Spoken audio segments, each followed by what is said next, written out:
Hello, O'Brien here, and today I'm going to talk about a book that I have read. And this video is going to be called O'Brien Reads Brian McLaren, specifically, namely, Faith After Doubt. This book, paperback version, oof, rough. But I'm just going to preface to say that it's not a review or appreciation or understanding. I don't understand it all, but I've went through it or tried to go through it. And I will also say that I'm a fan of Brian McLaren. He makes me happy, seems affable and kind and smiley and funny. And but I guess the main thing about this book that it goes back to the most is the 4 stages of faith. I like these kind of things, but it's not quite hierarchical,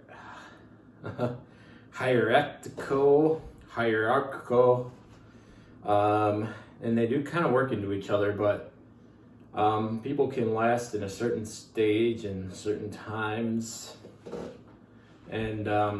and they might not even progress to certain stages.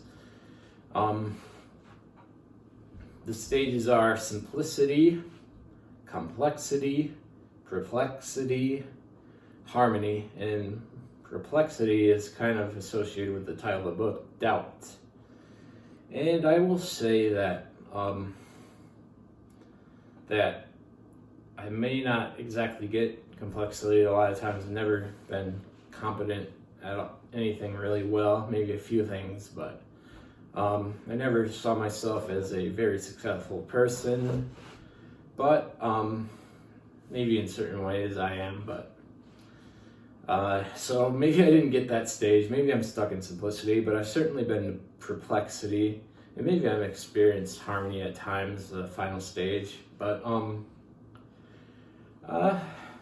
maybe I just never bought into certain things, but I've experienced certain pleasures of each stage. But a little trouble with the curve, plus things I've found. I have a difficulty with harmony. I kind of like conflict and seeing it as a necessary thing, because getting along or caring at times doesn't win, and if you just cave in, it's not quite a win, a W, just because you go along with somebody who's really strong-willed, even though they're wrong. And sometimes people can really seem that way when they're really full of BS. But it's important to be attentive and ask questions with others and just kind of see and make harmony in a way. Not necessarily, but I just understand where people are coming from, and maybe you can decide for yourself, or with some help from God, or wow, oh no, why did I do that?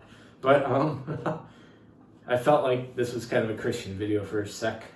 Maybe it is, maybe it isn't, hard to say, but Brian McLaren hopes that we are moving through the stages of faith quickly. Like, it's just like,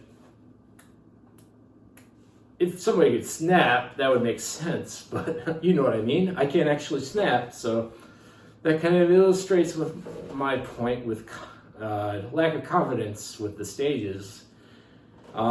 There's just some things I can't do well. But maybe I've experienced these stages, but I'm a little skeptical of it at the same time, that people are actually moving through these stages faster. I think people have to have a lot of life experiences, but at the same time, maybe people are thinking more inclusively or more lovingly in a way. I don't know for sure, but a little skeptical of that, but maybe it's happening. But Brian McLaren brings issues that we should pay attention to, like in the industrial complex of things, like the military-industrial complex, or certain business complex, the stupid cycles we get ourselves sucked into, and capitalism. I said it, not necessarily communist, but I said it. Nuclear war, we should pay attention to that, and ecology, climate change, etc.